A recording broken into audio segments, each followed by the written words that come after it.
fellow ink drinkers, and welcome back to the Blind Girls Book Talk podcast.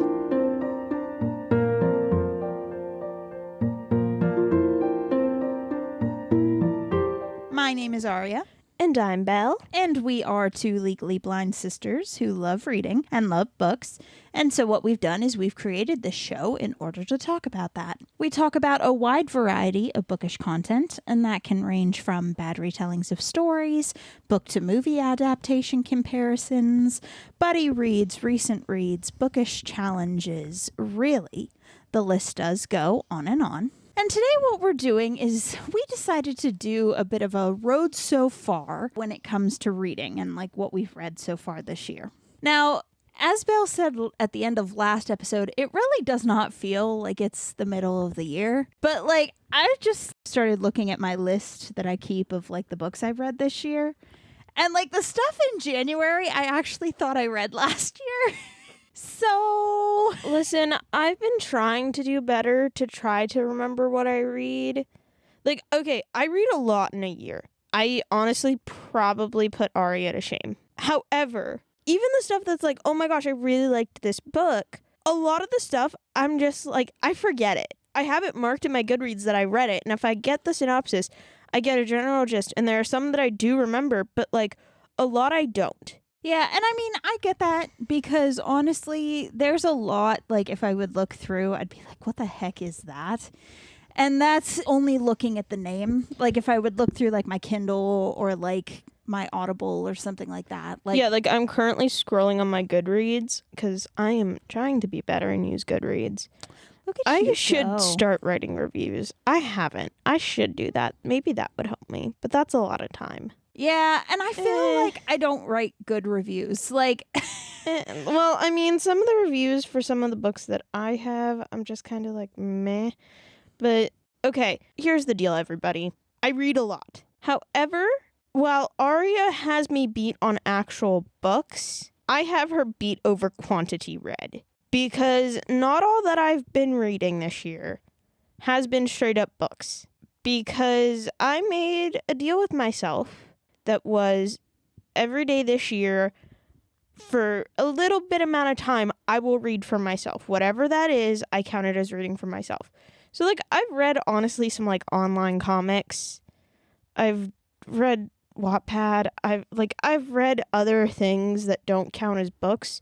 So while my book count is currently at 70, I've honestly read more. Yeah, and that's the thing. Like Wattpad and stuff, a lot of people don't count it as books, but honestly anymore, I'm like, you know what? Okay, but some of them are. Like, some of them got published. Yeah. Storm and Silence, that was a Wattpad. Found out my favorite, what does she write? Read my brain. Mystery, romance. Thriller. Thank you. My favorite thriller writer, I believe that's what you categorize her as. Her books are on there too. Yeah, I mean, honestly, I'm to the point now where, like, I used to be, like, a fan fiction doesn't count. You know, like, I would count graphic novels, I'd count audiobooks, but, like, now I've changed my mind. I'm just kind of like, you know what? If you just want to read, go ahead and read. Like, I see the merit in that, and, like, I don't judge. So, like... And, like, some of them, man, like, props to those people because, like, they are full, fleshed out, thought out books. Mm-hmm. And I'm impressed by some of them. I can understand. For being fan fictions, some of them are like so fleshed out and thought out, like, holy crap. Yeah, so like, honestly, yeah, I think that is true. Like, I think you have read technically more than I have. I have, because compared to you, I've gone through 1 to 2 things a day, sometimes 3. Yeah, whereas I'm going through, well, depending on the month, there are some months that I was like going through like a book or 2 a day. Normally, though, I'm averaging like a book every couple days, which considering also I'm like trying to do a bunch of other stuff, like I still think that's pretty good, you know? Yep. So that being said, do you want to... You start and I'll figure out where I'm going. Okay, cool. So in January... Honestly, there's only one book that really stands out, like looking at my list, and that is, it was called The North Wind. I forget who it's by, but it's kind of like a Hades Persephone kind of retelling in a way, but it's not exactly that. It's more of that vibe. But yeah, I liked it. I remember really enjoying it. I don't remember much about what it was about, but I do remember having a good time with it. You want to talk now? Yeah, sure. I'll go. Okay, so the first book that I haven't talked about so far that I have given 5 stars to is The Duke and the Shy Wallflower. It is a historical Regency romance. Shocking. But yeah, I don't know. I really liked it. So, like, the whole premise is the guy will never get married because he never wants to sire children because his mom's an alcoholic. So he doesn't want to pass down this addiction. And I don't know, it was cute. It went into a lot of like the old like, oh, this will be passed down. But like at that time, doctors were telling him it wouldn't be. It was a different look into how they looked at addiction at the time. I see. That is an interesting premise, though, for a romance novel. Yeah, and like the whole thing with her was like, you know, she is passed over all the time, and I think is like getting close to spinster age or something like that. It's something like that. Mm-hmm. Gotcha. I don't remember everything. Don't Fair come enough. for me. Okay. February. So some of the stuff that I've read in February, I've covered before. The only other one that I remember kind of liking was A Lady's Guide to Fortune Hunting, which was kind of like a Regency romance. I remember enjoying it, but then I feel like I've had some other Regency romances that I've liked better. It's kind of fallen down a little bit on like the ranking list, but it was still pretty enjoyable. So like there's that. I don't remember much about it, but you know, that's where that is. What you got for February? Okay, actually, I don't have anything for February. You don't have nothing. Well, I do, but like, I don't want to go digging. I'm honestly looking through my photos and finding what I gave 5 stars to. Okay, fair enough. So this one was in April. Oh, okay. I'm going to do a 2 for one because, I mean, they're both by the same author. That's fine. So the first one that I read was Number Neighbors by Emma Hart. Okay. I am not one for, I want to call it a sweet romance, but oh my gosh, Emma Hart is freaking hysterical. Like, I want physical copies because they're hilarious. So Number Neighbor is pretty much where the girl and her friends, they're having a girls' night, and they decide what they're going to do is they're going to take their phone number and change a number. So it'd be the next person with that number. And they're going to text that person and ask something weird and, you know, that type of thing. So they do it, but it comes to find out that the main girl actually texts her real life neighbor. Oh my That gosh. she has a crush on. It's really funny because what happens between them is hilarious. And then the book starts off, you find out she's fostering this kitten. And she names him Lucifer. Oh my gosh. Because she's like, this cat is a demon. So she has this cat. And she's constantly like through the whole beginning of the book, it's not my cat. I'm fostering it. It's not my kitten. The kitten gets like kitten sinus infection. Okay. And so she takes him over like really worried. And the vet's just like, I got it. It's fine. I'll take him to work with me tomorrow and I'll bring him back. And he's like, do you have a carrier for something? And she's like, I need a carrier. And he's like, do you own nothing? And she's like, it's not my cat. And so like, it's so funny because then he's just like, okay, I'll bring him over. And he brings him back and she's like freaking out, like waiting for this cat to be brought back. And she's like, do you have my cat? And he's like, I thought it wasn't your cat. And she's like, shut up. But she ends up with the cat and it's really funny. And then the second one, also by Emma Hart, is The Upside to Being Single. Oh, that sounds interesting. This one's so funny. It takes place during Mardi Gras in New Orleans.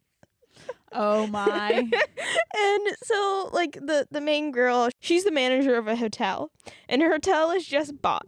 And so it's Mardi Gras, and they're all out. And the next Monday, her boss is supposed to come in. Well, main girl's out drinking with her friends, and she does something that women do during Mardi Gras. Mm-hmm. And it turns out she actually does it to her boss. Oh, no. And so, like, the whole thing is so funny because, like, that he's just, like, he walks in and introduces himself.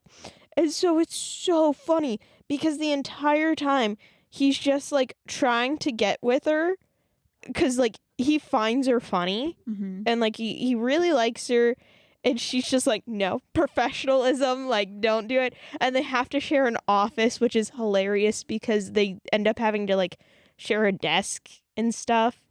And I'm just like, oh my gosh, I feel for this girl because I am with my desk, my chair, like, any office supply things, I don't share. Yeah. I am very territorial and it's scary. So it's so funny because, like, he's like, oh, we need to go get me my own desk and my own chair and blah, blah, blah. And he ends up buying her, like, she sits in one of the chairs that he ends up getting. So he like, just redoes the whole office. Oh, my gosh. And it's so funny because then they try to, like, there's times where they try to lock each other out of the office. Oh, it's so funny. That is very funny. Emma Hart, man. She's hilarious. Well, okay, since you did that one, I'll go through my March and April real quick. For March, I got really into the monster romances. There's so many of those. Gosh, I had to hear all about those.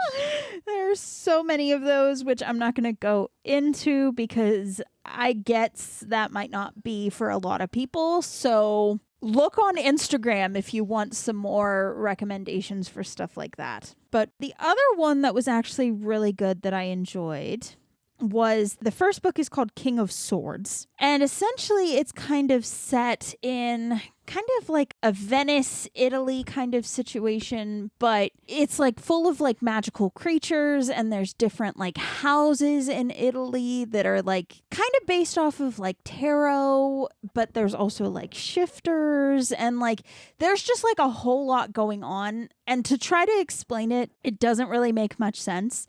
But when you read it and you're in it, you're able to follow along. Like it does make sense. And I thought that those were really, really fun books. The second one was King of Wands, which that was one of the reads I had in April. And I can't wait for the next one. I don't know when the next one will be coming out, but I really enjoyed the series. I forget the name of the author, and I know the author's last name has like many letters that my brain doesn't know how to put together, so I don't know how to say it. But it is on Kindle Unlimited. They're really, really fun books. They're very interesting books. And there's kind of like a little bit of political intrigue. Like there's a lot of things going on, but it all works together, or at least it does in my opinion. For April, there was Black Ties and White Lies, which was a kind of like a girl was dating this guy. They break up. The guy's brother somehow gets in touch with her again and like starts saying like they have to fake date and stuff. I really enjoyed it. I had a really good time with it. The Capturing the King series, there was like Capturing the King of Flames and Conquering the King of Storms. Those are the first two books. It's kind of like a fae romance. Those ones were pretty fun. They're not super long reads, but they're very interesting. Again, another one I enjoyed. That's what I've got for then. So what have you got for May? Again, I have no clue. You have no clue. Okay, well, what do you got in general? Another one by Emma Hart, because why not? And this one is Best Served Cold. This one's funny. So it's about a girl who is running her family's ice cream shop. Like it's been in her family for generations. Well, she was dating this guy and told him all of these plans she had when she inherited the shop. Well, they end up breaking up. And so, because he's still in love with her, to try to get her to talk to him, the guy thinks it's a smart idea to open up an ice cream shop right beside her. Oh my gosh. With her ideas. So it's really funny because she tries to be mad at him, and then you find out why he did everything, and it's really funny. And she comes into her own and realizes that even though he technically stole her ideas, but he just got inspiration from him, those ideas weren't for her. So it was really funny. Fun times. All right, well, I'll go through my May real quick. So I've got the Castles Ever After series. It's by Tessa Dare. And so the first book is called Romancing the Duke, and I absolutely had a fantastic time with this book. It's about a girl, I want to say it's kind of like her godfather in a way, or like distant uncle, like some sort of distant relation, tells her, to go to this castle. She has like zero money, so she's like, obviously I'm gonna go. She goes, she finds this guy there, and he's just kind of like, I don't know what you're doing here, but like she ends up fainting for some odd reason, and he like takes her into the castle. And then you find out that she technically owns the castle now, which used to be his castle. And this guy, I think he was in a war or something, and he ended up getting really injured. And so he can't see anymore.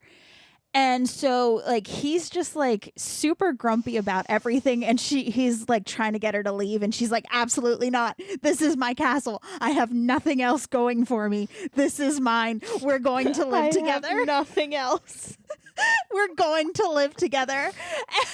And he's just like, what? No, like you need to go. And it's so fun. Like I had such a good time with it. And like, honestly, sometimes with blind representation in books, it can be pretty hit or miss.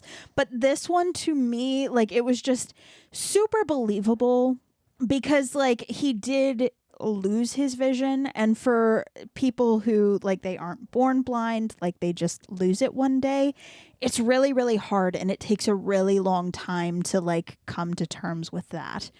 And so like to kind of see it play out, it was really good. Like and she was like super supportive like the whole time. At one point he's like, I have everything set up, like, so I know exactly where things are. Like I have everything counted. I know where everything is. And like she didn't realize it before, like why he would get so angry when she would come in and just leave stuff. And then she's like, oh, I'll be better about that. And she starts like actually like being super mindful of that. And it's just like, this is so cute. I love this.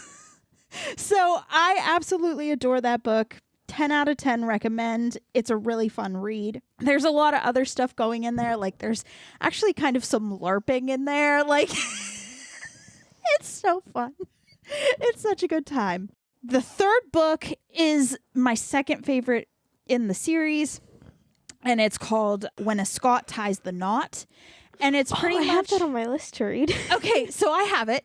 So it's essentially about a girl that she's really introverted. She doesn't want to go to like balls. She doesn't want to meet people. Like she just wants to be left alone. And so she decides to write a letter like to a captain like in the army, saying that like we met, and like kind of keeping up the thing that she met this guy.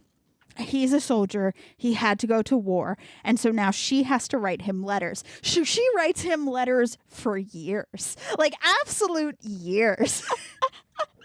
And finally, like, she's like, I can't do this anymore. So, because like you were never real. So this is my last letter. I'm done. You're dead. I've made up a lovely death for you. You died. It's so sad. We shall move on. So she then gets her own castle, because she's also related to this man who's giving out castles. Who are these people just giving out castles? I don't know. It's some old man. I don't know. But anyway, so she gets a castle in Scotland, and she's like, okay, this is great. And like she is really big into drawing and like drawing like nature things. Like she draws like bugs. So like she's trying to get like a job to be like a illustrationist for like an encyclopedia or something like that. So she's like working really hard for that. And all of a sudden, a random, like, huge Scottish guy shows up and is like, "Hi, I'm the person you've been writing letters to this entire time. You killed me off. I'm real upset about this, but I'm going to marry you because we were promised land by the English. We were not given land. So I want this land around this castle." What the heck? And so it's very much a kind of like they essentially get married like that day, like the day they meet, because he's like, this is happening. Like, because he's so angry, and she's just kind of like, what? And so they get married, and like there's some other shenaniganery that happens, but like it's also a fun read. Not quite as fun as the Romancing the Duke, but it's up there. Like the whole premise of like just reading her letters and like all the things she talks about, and then all of a sudden she's like, "Oh, you're dead." And he's like, and then he comes in and he's like, "You killed me." I am so angry about this. More angry over the fact that this girl he doesn't even know just kills him off. Yep. So,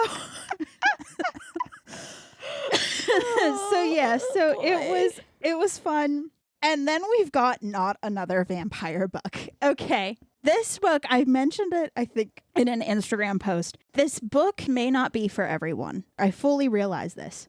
However, I had such a good time, and here's why. A girl, essentially, she's a publisher in like this family-run publishing firm, and she gets a book from like her family, and they're like, one of the family members' friends like wants to publish this book. Can you make it happen?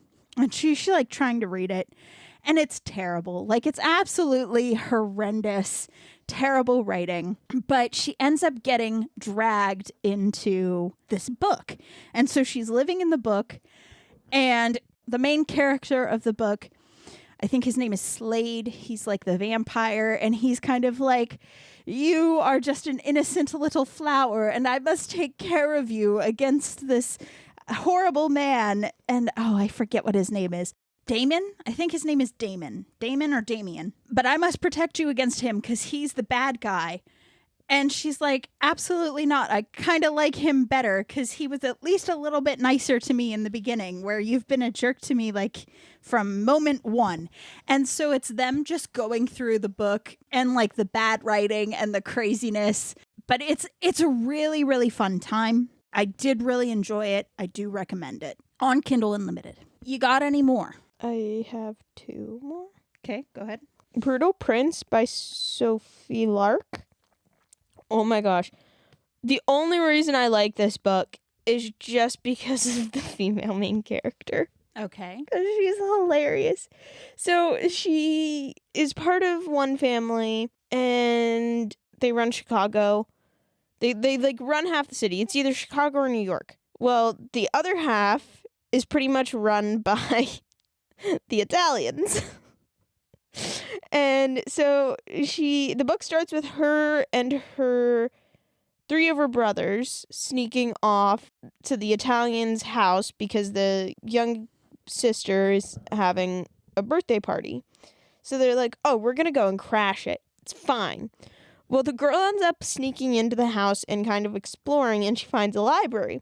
While she's in the library, the son who's going to take over the family of the Italians comes in, and he just sits there, just on his phone.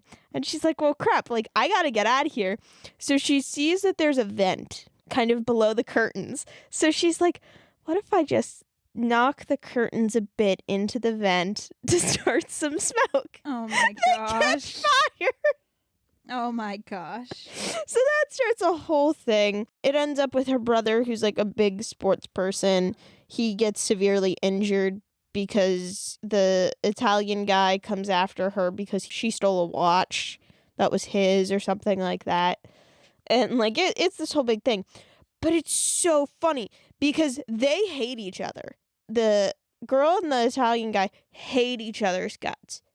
Like for most of the book, they're just going after it to the point where it's their engagement party. She wants a certain cocktail, and they're like, "We can't have that. Like, we can't make that." And she's like, "Why the heck can't you make that?" And he was like, "Because of the strawberries. Apparently, the guy who's getting married's like severely allergic to strawberries." And she's like, "Ha! You don't say." So come the morning of their wedding, all she does is eat strawberries. So when he kisses her, she sends him into anaphylactic shock. Oh my gosh. He immediately drops to the ground. Oh my gosh. And like his mom has an EpiPen and it's fine. But like he's so mad. Well, yeah. He comes back from the hospital because he was in the hospital on their wedding night. He comes back and like she moved into his house with his family and stuff. And she's kind of around and he's like, "Oh yeah, he came back from the hospital. He's down by the pool." And she's like, "Okay, whatever." So she goes down by the pool and like they converse for a little bit and he motions for her to come here. And she stupidly does it and he grabs her and drags her into the pool. Oh gosh. And like almost kind of drowns her a bit, but like doesn't really. And he's like, "How do you like your hair being cut off?" Oh my gosh. It's so funny because then the entire time, I don't know when they actually fall for each other because like honestly they're just at each other's throats for so Like, much the of the whole time. book. I just like the whole we're just going to be at each other's throats for most of this. That does sound like it's a really interesting book, though. Oh, it was so funny. Again, just their banter sometimes is hysterical, especially because he's more, like, his family's more in the political circle. And so, like, her and her family are, like, heathens. And, like, she fits in really well and, like, saves his butt so many times by putting on an act in the political circle. Nice. Oh, it's so funny. That does sound like it would be a really fun It's book. funny. There's that. And then the last one I'm going to talk about is I did read Phantom. Did you? I Did you like did. it? I actually did. I told you. I did. But I think I liked it more so for all the nods to the original. Oh, yeah. Like the show. show, the original book. All of it. All of it. I really liked that. Like the whole keep your hand at the level of your eyes is told to the girl. The calling card. The whole thing with like the skulls and stuff. I know what you mean, though, because There's a bunch of little references. And honestly, unless you really know the story of Phantom of the Opera, be it book or musical, because they're very similar. We'll have to do a comparison of that one day, honestly. Yeah, I need to get the actual book. But I really liked that. I love Phantom of the Opera. It's been one of my all-time favorites since I was like 4. I've loved Phantom. So for that to just be retold, I really liked that. I liked the play on the Angel of Music. Mm-hmm. I liked the chandelier crash. That was a good one. Mm-hmm. I liked kind of their version of Point of No Return almost. Yeah. I liked that. There was also another point. The words of the book were very similar to All I Ask of You. Mm-hmm. Yeah. And I was like, oh, that's a nice touch. Yep. That's nice. Yep. Yeah. No, I really enjoyed that book, so I'm glad you like it. I really did. I really like dark romance, so I liked that aspect of it, but I also very much appreciated, because I'm a very big fan of story retellings in more modern day, like my shelf of Jane Austen retellings, it speaks for itself.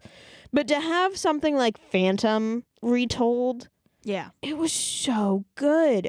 The only thing I wish they would have done something with more, I wish they did it, but I get why she couldn't get it like to work, was I wish they did something with the mirror maze.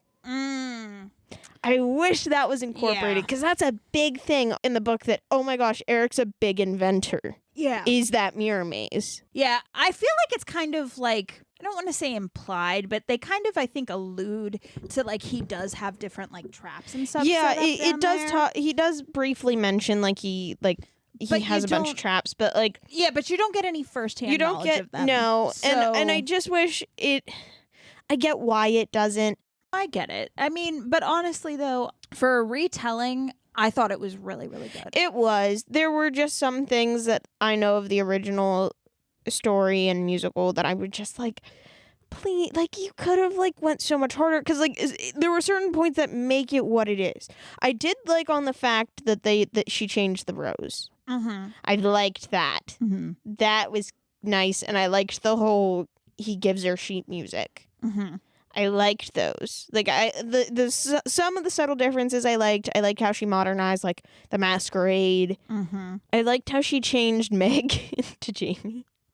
Yeah. I liked that. I thought that was nice. Again, just some subtle things that I wish were different, only because I'm such a big fan of the musical. Yeah, no, I get it.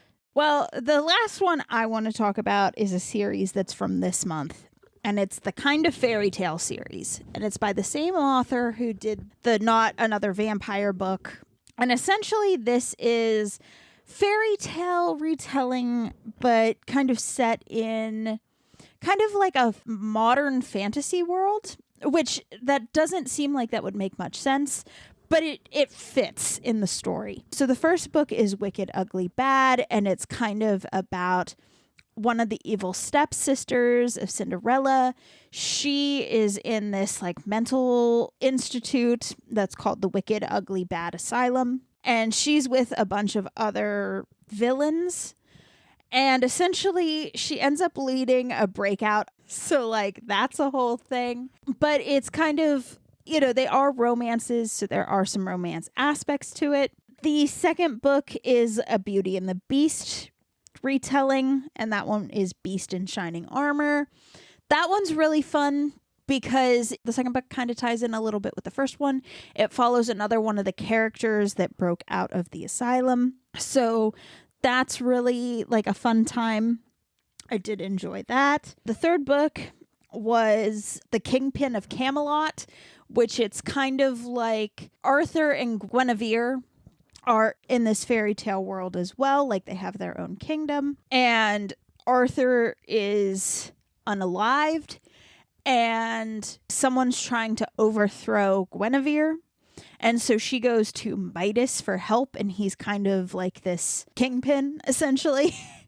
And so it's kind of like their story, and it only mentions some of the characters from the first two books. Like, I feel like it doesn't tie in a lot, but it's kind of in like the same universe. But that book is really fun. I really enjoyed that one. The fourth book is Best Night Ever, which that one ties in more with the third book because it's kind of about Galahad and I forget the name of the guy, but there's another guy, and it's kind of like their romance. So if you're not into like male romances, that probably won't be the book for you. But I thought it was a really fun time. I really enjoyed the book and the story. And then the fifth book in the series is Seducing the Sheriff of Nottingham, which there's kind of like time travel aspects to it. It's still kind of a little bit tied into like more of the first two books, a little bit. Like one of the characters kind of shows up in there. So like all in all, it's a really enjoyable series, and just seeing how these different fairy tales are kind of like weaved together. I really enjoyed it. I think I just really enjoy this author, so that could be me, but I had a really good time. I do recommend it if you do like fairy tale retellings. It was a really fun time. It was very interesting, to say the least. Well, I think that about sums it up for the road so far and books that we've read. Do you feel like you've read that many, like looking through your list? Looking through my list on Goodreads, I'm like, okay, yeah, I remember this. I remember some, but like looking at others, I'm like, I read that. Like I didn't even realize that I read a book that I took a screenshot of that I wanted to read. Didn't realize I read it previously in the year until I was scrolling through and I saw it. I was like, I read this book? Really? Yeah. I was looking through, and according to Kindle, I finished a book, and I was like, I thought I did not finish that book. So I'm just kind of like, I don't know, but it's on my list and it's on Kindle, so like I must have read it, but I don't remember reading it. So like we're just gonna count it, and it's gonna be fine. Unless it was one of mine. No, it wasn't. I'll read more though to like make up for it, so it's fine. Like it's not that big of a deal. All right. Well, I think that about sums it up for today's Road So Far reading episode. Of course, if you like this episode, if you like what you've been listening to, please consider sharing the episode with your friends and following the podcast. Those actions would help us to grow the show, and we would highly appreciate the support from said actions. Now, what are we going to be talking about next time? We're going to be talking about summer reading assignments. All right. Well, that'll be interesting then. So, we'll see you guys next time. Bye. Bye.